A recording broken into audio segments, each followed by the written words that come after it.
Oh, just FYI, box water is better.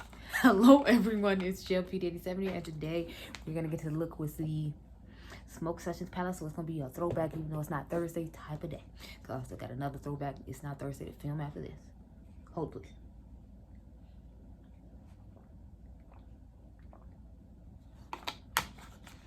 Okay, let's get started. If y'all know, this is one of my all-time favorite melt palettes. This is what made me really fall in love with melt. I liked their other ones before, but like when they came out with this palette, I think this is only like their third palette, because they had came out with 27, they came out with Gemini, and then I believe this dropped after that. And this is my one of my all-time favorite melt palettes. I like this. I like the Radioactive palette, and then I like the Morte palette that just came out recently. And yes, I will be getting a 420. We all already know that, but I already have my eyes primed with the Hourglass Veil eye primer. I'm still trying to test it out with other shadows. I tried it out yesterday with Natasha Denona. Then I tried it out with some Huda Beauty shadows right before I filmed this video. That's what these swatches on the back of my hand are. The new Rich palette, because this is the full face of Huda we have on. Mine is like cream bronzer and regular bronzer. But yeah, I'm trying to figure out what I want to do with this. I think I'm actually going to do a gold look, because I know y'all expect me to use the greens, which is why we're not going to, because otherwise I would really just like put this in the crease all over the lid, and then like put these two in the inner corner. That's definitely a vibe and look I could always go for. We all know that. But with that being said, since that's always something you expect me to do, we're not going to do that. We're just going to stick to the little gold side here, even though I feel like I did an all gold look with this before. But I mean, there's not like a whole lot to do with this palette, not to be mean. So I mean, we're just gonna start with this color Sour Diesel right here. I'm sorry, let me get my ass on the floor, because you know you can see best when I get my ass down here. So I'm going to start with Sour D's, and I'm just taking a diffuse crease brush by Sigma. Y'all know Sigma makes some of my all-time favorite brushes. Although I do have a Scott Barnes eye brush I really like. It's tapered and pointed at the top, so you can really get into the inner corner and things like that, and I really like that one. And then I'm actually liking the two Refer brushes that I recently bought to try out. So, you know, I'm trying to branch out a little bit when it comes to brushes, just because I feel like a lot of times I use just the same Sigma brushes, and I'm like, I want to try some of the higher end brushes, since everybody tries to make them seem like they're so wonderful and pays like an arm and a leg for them. But I know some things I'm willing to spend expensive money on, and as weird as it is, eye brushes is just not one. Like eye brushes, face brushes, like when it comes to brushes, I just feel like I don't need to spend $1 million for it to work and look wonderful. Now I will say I do like the two Refer brushes I do have. I have the number 2 and number 3. So the number 2 is just like one I think you put shimmer and things on the lid with, and then the number 3 is their pencil brush.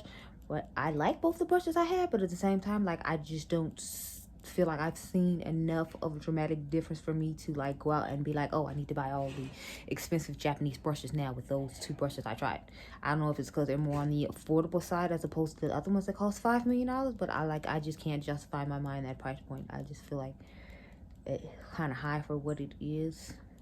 But you know, teach his own. But I'm not gonna say I don't like the brushes, and if I caught them at 50% off again, I would buy some more. I'll just leave it at that.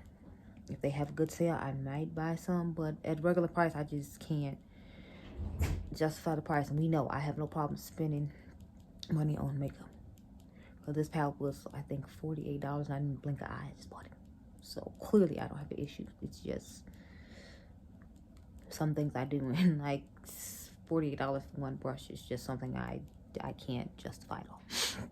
I put it with a Sour Diesel again, and you know, we just need to match the other side now. But how you all feeling about the fact that they're opening up some states now? Some governors are letting people go back to work when the epidemic is still going. I personally kind of have a thing where I'm just like, I don't think this is a good idea that you're opening back up these states.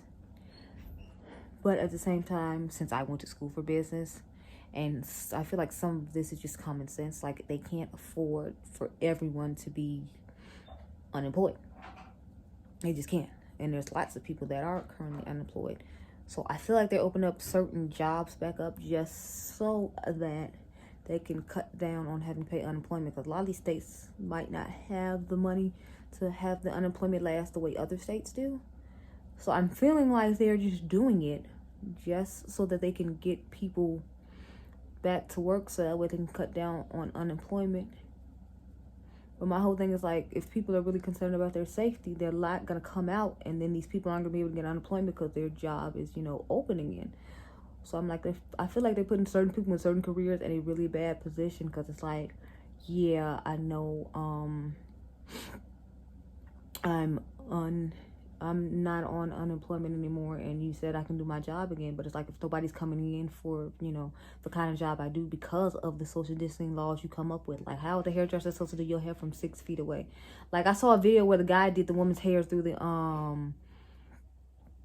he was doing it through the mail slot in his hair salon. That's fine, but if you got this much hair, you can't do my hair through the mail slot. So what's your plan now? And if you're supposed to be sewing in someone's hair, or like making a wig, or braiding someone's hair or something like that, how are you going to social distance yourself while doing that? So it's like, some of these things they came up with is like, did you really think about this? Or were you just like, we're trying to get people off unemployment, so we're going to do this, this, and this, and say that these jobs are acceptable to do right now, even though they're not, just so we can get these people off unemployment, and we can try to like reserve some money in the economy, and you know, things of that nature. Because it's like, I'm not trying to go to the hairdresser now, and I feel like a lot of people aren't. So it's like, whose idea was this? Like, who? I just want to know, because it was a terrible idea. Even Donald Trump is saying you shouldn't open back up, and we know he's not the brightest bulb in the chandelier. And the fact that he's telling you that he thinks it's a bad idea that you're opening it back up, to me, just says a lot right there. I'm going to take sour diesel now, and I'm going to just use the same diffuse crease brush and kind of drag it toward the outer V, so we can get some darkness going here for when I put the shimmer on the lid. Now, this brush isn't ideal. I like to use the I believe it's E45 instead, but I didn't bring my extra one in here with me, so I can't do it that way. So we're just gonna work with the brush we got, and you know, it's gonna be fine. But I'm just curious on what you all's thoughts are about it, because it's like, I think it's just a terrible idea. They open up bowling alleys and movie theaters and stuff, but I heard that's in Atlanta, and that started, I think, like Friday. Some of it started Friday, and I believe I was watching World News Tonight with David Muir yesterday, and they were saying that the rest of it's going to start today, which is Monday 27th. So I'm like, I know here in Chicago we don't get to come out till June, according to Mayor Pritzker. So I'm like, fine with me. I'm still gonna have to go to work though, so I mean, like, I just can't go out for fun. I can go out and like do necessary stuff like work, but there'll be no going to movie theaters for me and things like that. But you know, life of an essential worker. So and I kind of want to talk about that too, because I feel like a lot of essential workers aren't getting credit. Like, I understand the healthcare people are putting themselves on the front line, but they get a decent wage. It's people that's working in these grocery stores bagging your groceries so you can get toilet paper and stuff like that, who are only getting paid the minimum, and they're putting their life at risk, just like the people at the hospital. But nobody's giving them any type of recognition whatsoever, and I find it kind of annoying. I think I've talked about this in this video before. I don't remember. I'm gonna go with the color Black Widow now toward the back, since that's where the dark is. I'm trying to do a gradient thing, so I'm gonna do Dark Widow, then we're gonna do Granddaddy, and then I'm gonna probably put Gravity OG toward the front and in the inner corner, and that's how we're gonna finish off this look. But yeah, so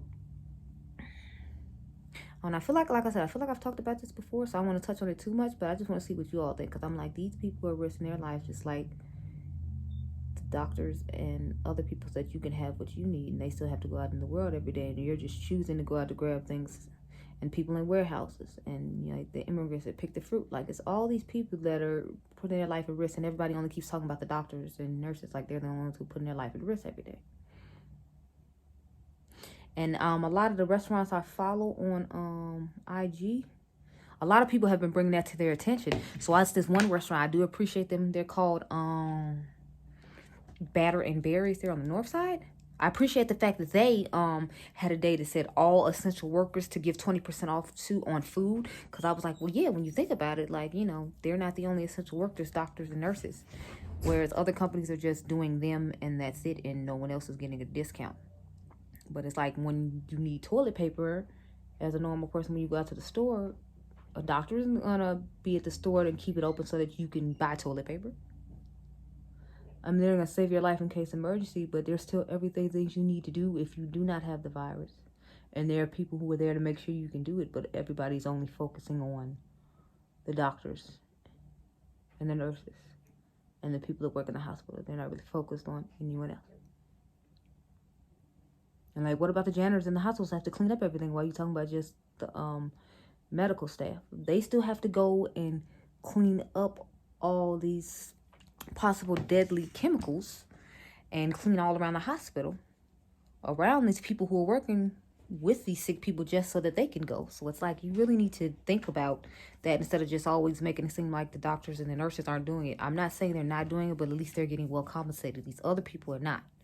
And everyone's just ignoring them and acting like it's okay. And it's kind of not. It's really not. Y'all need to think about that. Next, I'm going to take Granddaddy. This is what it looks like. We're going to go in toward like the middle part of the eye right here real quick.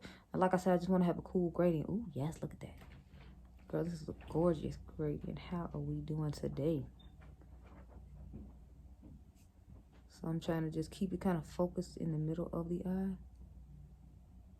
And I'm feeling like I'm getting a nice little gradient situation. Yeah, what y'all thinking? I think it's a vibe. I really think it's a vibe. So go ahead and start in the middle of the eye here. I love this palette, y'all. Like, but y'all know how I am about my greens.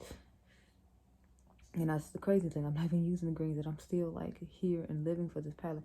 But I think it's because a lot of these have a greenish like undertone, like the Dirty Money coloring Desi and Katie's Vacation palette, because that's kind of what this one reminds me of. And I'm definitely here for it. So now I'm just gonna go ahead and flip it over because I don't want to have to wipe it off again and keep getting it wet. And then we're gonna go into that color Gravity OG and put that like right toward the front. And yes, honey, yes. So I'm just gonna press that down.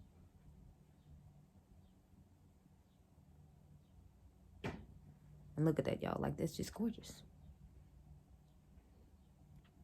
And this is why I love Milk Cosmetics. Because, child, look how smooth and buttery and gorgeous and glittery this palette is. I'll think about just doing a week of just using their palettes, because I have 5 palettes, not to mention I still have stacks on top of it. And I have yet to use my Baby Girl stack, even though I got it recently. So as you can see, this is the nice little grading we got going on. It's definitely a vibe. If I didn't have to do another throwback, even though it's not Thursday, look, I would just keep this on and just think I'm the sexiest woman alive. Just FYI. But yeah, so let me get, where's a just plain old brush to dust this with? Where is it?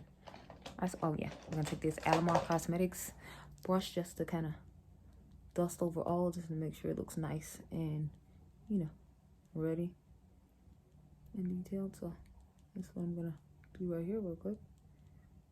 And this is just a gorgeous, gorgeous, gorgeous eye look. I'm about to go outside and have me some look at me. I think I'm sexy photo time. I wish I could put something in the waterline, but I'm going to do a more like reddish pinkish look like after this, even though I just did a reddish pinkish look.